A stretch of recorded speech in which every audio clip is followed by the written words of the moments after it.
It's Wednesday the 14th, I'm FX Plu and this is CurrencyTransfer.com's market update. And the headlines today are that Turkish contagion fears grow, UK data may distract from no-deal Brexit, and Eurozone data is expected to confirm interest rate policy.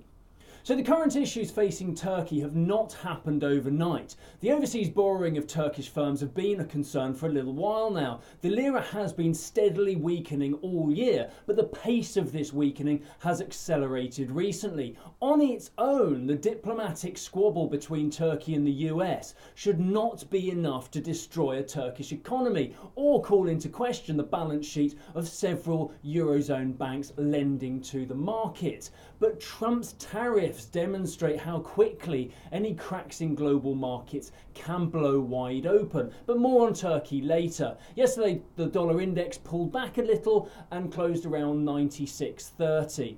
In the UK this week, we have employment and inflation data and retail sales tomorrow.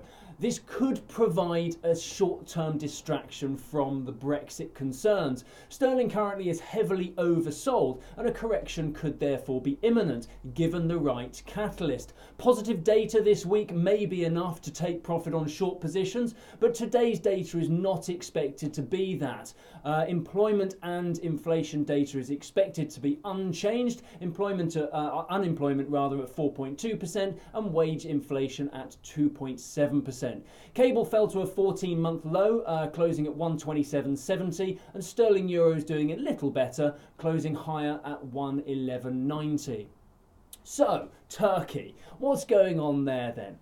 Well, it looks like French, Spanish and Italian banks at the moment are all heavily exposed to borrowings taken out by Turkish corporates. Chances are Germany will also be involved, but so far that hasn't been disclosed. Now, on its own, international lending like this is not a problem. It's a bit like you taking a UK mortgage out on an overseas property in Spain, for example. However, here's a quick lesson in hedging.